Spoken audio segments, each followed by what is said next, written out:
Hi everyone, thank you for joining us in our 7th episode in relation to how we should work with the Department of Child Protection, what's helpful and what's not. And I want to have a conversation with you, particularly today, about criminal neglect, because over the past few weeks there have been a number of cases reported where parents have been charged with criminal neglect. And there's a few questions being raised as to what is it, what does it look like, when does it come into effect, and how can we best manage that in our own lives so that we don't find ourselves being charged with neglecting children. Now, I need to start by saying I'm a social worker, not a lawyer. So much of what I say could probably be disputed if you're a legal practitioner. So I'm not here to argue necessarily one side or the other. I just want to see if I can find a way to put forward a perspective that we all could consider. The first is who is responsible for neglecting children? Well, according to the legislation, it is all parents or all those that are guardians and responsible for the well-being of children and those that have a duty of care to the kids. So we can understand at the outset, it is the person who has a duty of care or responsibility for the care of a child can be criminally negligent.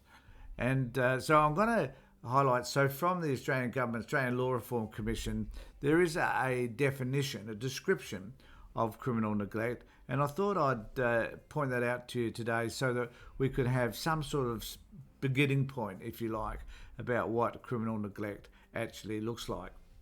So here we find that these are criminal offences relating to child protection in particular. So this is of particular relevance to us and this discussion.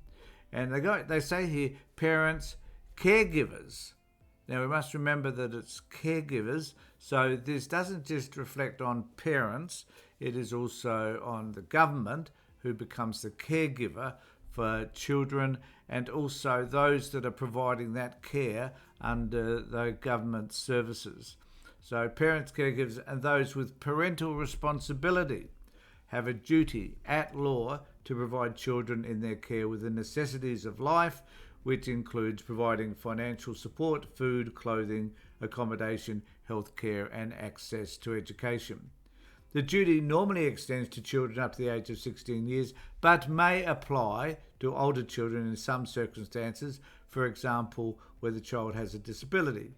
Parents and caregivers also have a duty to protect children in their care from harm, including harm that is caused as a result of abuse or neglect.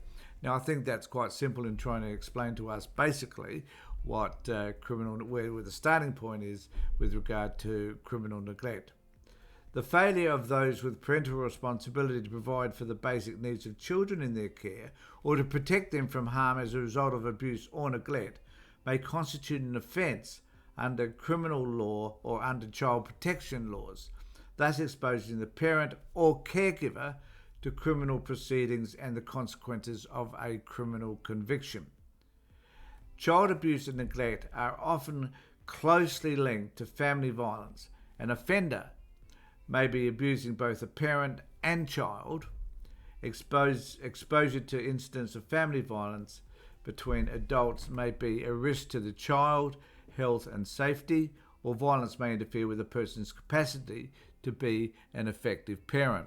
And we certainly know that that's an argument that the child protection system will put forward, is that because of the violence in the home, the parent may be incapable of parenting the child appropriately.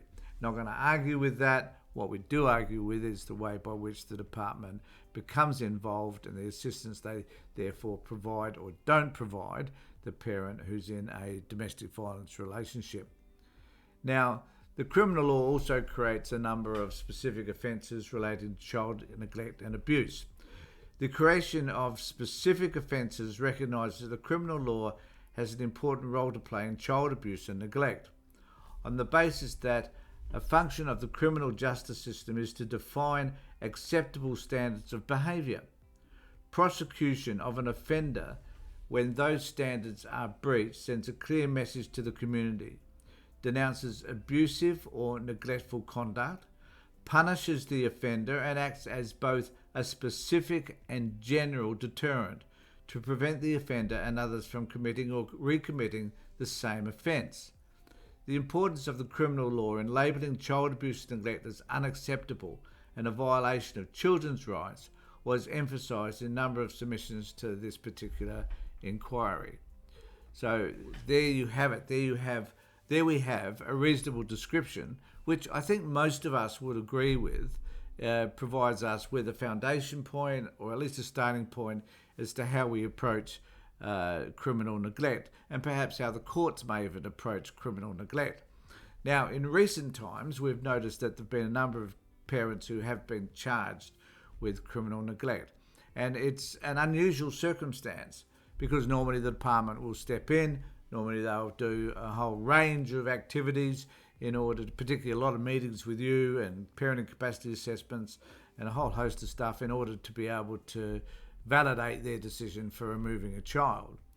They don't get to that level of neglect unless it appears to me, and I could be wrong, until it gets to the point where a child is usually admitted to hospital, either in a fatal condition, having chronic illness, or with some physical condition, such as a child recently where they had burns all over their body from being placed in extremely hot water. So until it gets to that stage, normally parents aren't charged with criminal neglect. However, from what I've just read, it would indicate that most parents could potentially be charged with criminal neglect. If you're in a DV relationship, you don't do anything about that, and the children are damaged psychologically, emotionally, and sometimes physically as a result of you remaining in that relationship, then clearly, according to the law anyway, you could be charged with criminal neglect. So I guess what I'm trying to say is that we need to be really mindful of what the standard is, and that if we're doing things or creating an environment for a child which is simply abusive, then there's a possibility. It's rare, certainly doesn't happen all that often, agreed, but it is possible that you may be held for criminal neglect. The point I want to make also is that the department themselves are also responsible for criminal neglect.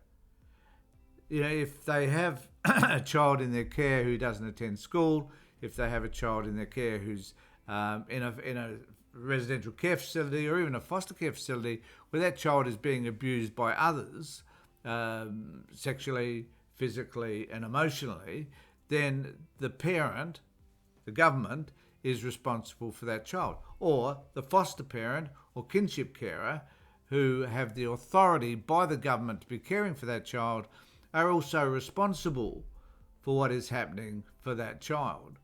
Now, we very rarely see, if ever, I can't think of an instance, where the chief executive for the Child Protection Department has been taken to court, or it has been argued by anybody that she has, in this state, anyway it's a she, has criminally neglected the children in her care.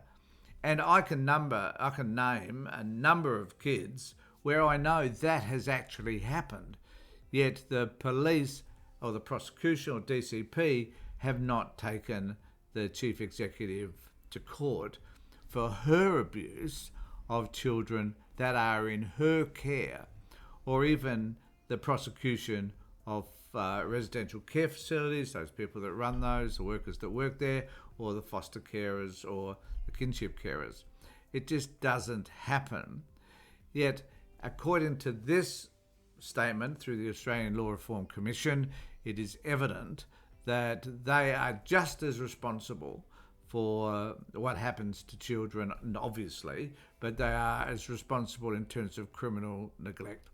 So we need to change our mindset a little bit about how this works so that everybody right across the board can take responsibility for their behaviour. All I'm saying to you is that you need to be mindful of the potential for you to be charged with criminal neglect, and that particular bar is probably lower now because of the cases that we've had recently than there has been in the past. I predict that we may see more and more cases of criminal neglect coming in as a result of all of these other cases, and that we might find that the reasons for criminal neglect or charges being made are charges which in the past would never have been made, but now maybe because they're hypervigilant about what criminal neglect looks like, and their endeavours to be risk averse so that they don't find themselves in the situation they have in the last few weeks. So be mindful of what's happening to you, and make sure that, as I know all of you do, take care of anyone that's in your care. Thanks for being with me, everybody. And I just want to say before I finish, subscribe if you're watching this on YouTube to our YouTube channel. That will be helpful. And if you're watching us on Facebook, could you please make sure that you share these particular posts. So thanks everybody for being with me.